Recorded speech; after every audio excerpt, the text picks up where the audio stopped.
చర్చించాక చర్యలపై ప్రకటన. Justice Ghosh నివేదికపై assembly సమావేశంలో వాడివేడి వాదోపవాదనలకు అవకాశం. కాళేశ్వరం బ్యారేజీలపై విచారణ చేపట్టి జస్టిస్ పీసీ ఘోష్ కమిషన్ చేసిన సిఫార్సుల విషయంలో ప్రభుత్వం తదుపరి కార్యాచరణ ఏంటనేది చర్చనీయాంశంగా మారింది.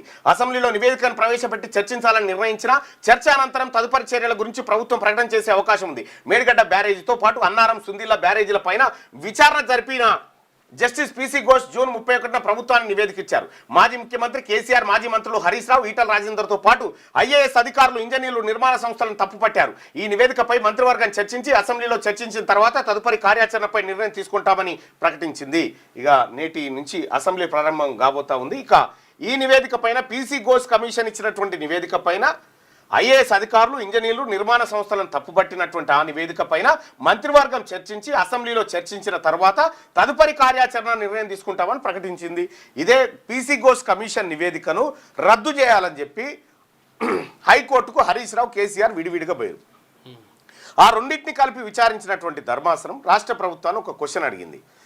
మీరు అసెంబ్లీలో ఇది చర్చించిన తర్వాత చర్యలు తీసుకుంటారా, లేదంటే ముందే తీసుకుంటారా అంటే అడ్వకేటు జనరల్ ఉన్నాడు కదా సుదర్శన్ రెడ్డి గారు ఏం చెప్పిండంటే, మేము అసెంబ్లీలో చర్చించినాకనే ఈ చర్యలు తీసుకుంటాము ఈ నివేదిక పైన అని చెప్పి చెప్పడం జరిగింది. దాంతో అసెంబ్లీలో చర్చిస్తున్నారు కదా తప్పేమున్నది అనేటువంటి మాట ఇక్కడ హైకోర్టు చెప్పడంతో ఇవాళ అసెంబ్లీలో ఆ చర్చకు అవకాశం ఉండే ఛాన్స్ ఉంది. అయితే ఇవాళ అసెంబ్లీలో జరిగేది కేవలం మాగంటి గోపీనాథ్ గారి సంతాపం, ఆయన చనిపోయినటువంటి ఘటన, ఆయనకు నివాళులర్పించేటువంటిది ఒకటి ఉంటుంది, సంతాప ప్రకటన. ఆ తర్వాత మండలిలో కూడా ఇద్దరు మాజీ ఎమ్మెల్సీలు చనిపోయినటువంటి ఉంది, వాళ్ళకు కూడా సంతాపం ప్రకటించి సభ వాయిదా వేసే అవకాశం ఉంటుంది. ఆ తర్వాత మధ్యాహ్నం తర్వాత మంత్రివర్గ సమావేశం ఉండబోతోంది. మంత్రివర్గ సమావేశంలో అత్యంత కీలకమైనటువంటి విషయాలపైన నిర్ణయం తీసుకుంటారని తెలుస్తుంది. ఒకటి, పీసీ ఘోష్ కమిషన్ నివేదిక అంశం చర్చకు మంత్రివర్గంలో పెట్టుకొని మరి అసెంబ్లీలో ప్రవేశపెట్టాలనా, అసెంబ్లీలో ప్రవేశపెడితే ఈ అంశాన్ని సభ్యులందరితో మళ్ళీ ఒక కమిటీ వేయాలా, లేకపోతే ఏం చేయాలనే దానిపైన పూర్తి స్థాయిలో అక్కడ చర్చ జరిగే అవకాశం ఉంది.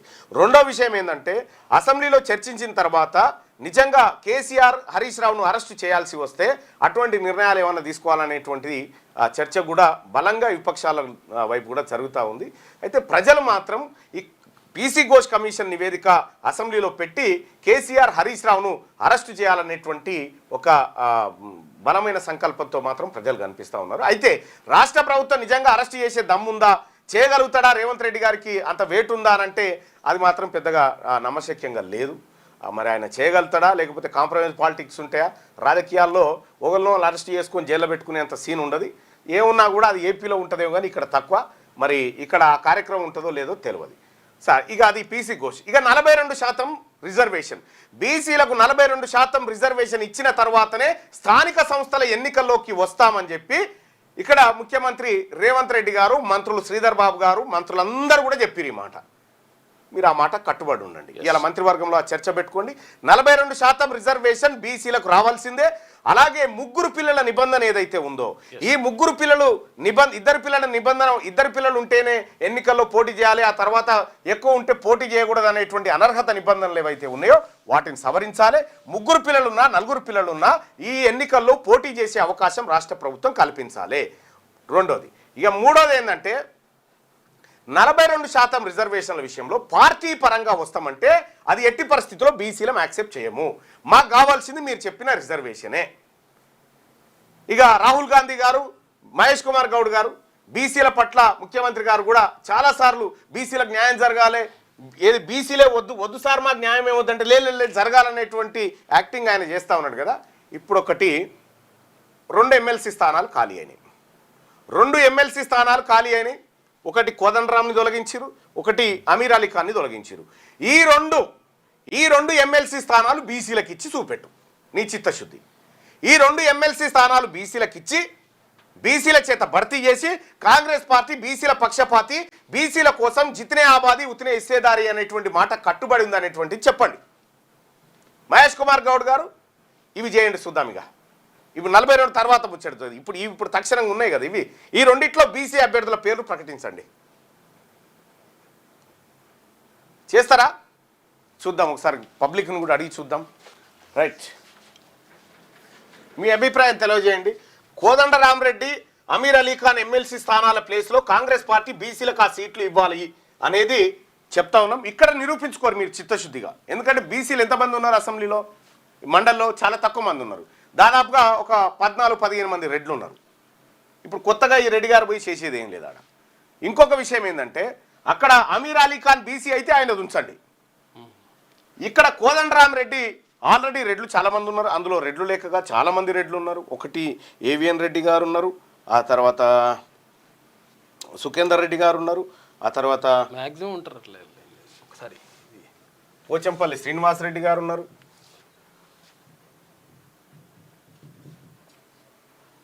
ఇక్కడ అంజిరెడ్డి గారు ఉన్నారు, ఏవిఎన్ రెడ్డి గారు ఉన్నారు, శ్రీపాల్ రెడ్డి గారు ఉన్నారు, ఆ తర్వాత దామోదర్ రెడ్డి గారు ఉన్నారు, ఆ తర్వాత పోచంపల్లి శ్రీనివాసరెడ్డి గారు ఉన్నారు, పట్నం మహేందర్ రెడ్డి గారు ఉన్నారు, ఆ తర్వాత మంకిర కోమటిరెడ్డి గారు, కోటిరెడ్డి గారు ఉన్నారు, ఆ తర్వాత యాదవరెడ్డి గారు ఉన్నారు, ఆ తర్వాత నవీన్ కుమార్ రెడ్డి గారు ఉన్నారు. నువ్వు లెక్క పెట్టి ఎన్ని నువ్వు నా లెక్కన చదివితే పేర్లు 1 2 3 4 5 6 7 8 9 9 9 10 11 12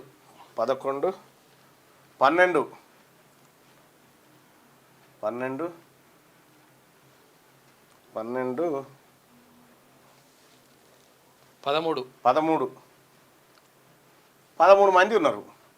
సరిపోరా? ఇంకా 13 మంది ఉండేది 40 మంది.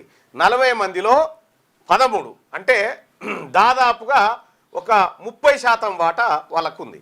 ఇప్పుడు ఓన్లీ అయితే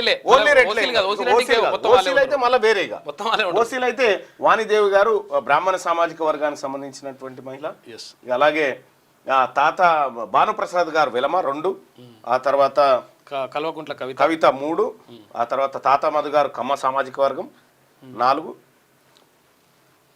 ఆ తర్వాత వీళ్ళిద్దరు ఉన్నట్టున్నారు. వీళ్ళిద్దరు కూడా వస్తారు. 5 6 ఈయనది నవీన్ కుమార్, ఆయన వెల్మ సామాజిక వర్గం 6 7 8 9 10 10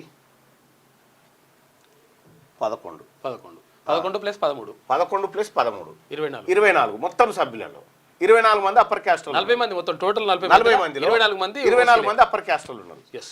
ఇది కూడా ఈ మొన్న ఇచ్చినటువంటి బీసీలకు కూడా మీ సంగతి ఏందంటే ఇచ్చిర్రు, అవి కూడా లేకపోతే ఇవ్వకపోదురు.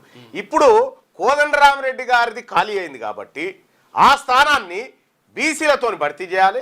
అమీర్ అలీ ఖాన్ గారు ఒకవేళ బీసీ అయితే ఆయన ఉంచి మైనార్టీ కోట కింద మా బీసీ మైనార్టీలకు, ఒకవేళ ఆయన బీసీ కాకపోతే ఆయన తొలగించి మా బీసీ మైనార్టీ, మా దూదేకుల, మా ఏది బీసీ సామాజిక వర్గంలో ఉన్నటువంటి ముస్లింలకు ఆ టికెట్ ఇవ్వాలి. ఇది కాంగ్రెస్ పార్టీ ఈ చిత్తశుద్ధిని నిరూపించుకోరి. 42%. అదంటే కేంద్రం ఆపుతుంది, అడ్డంకులునే కదా. ఇది ఆపెట్టోడే లేడు. కాబట్టి ఇవి భర్తీ చేయాలని చెప్పి మహేష్ కుమార్ గౌడ్ గారికి చెప్తా ఉన్నా.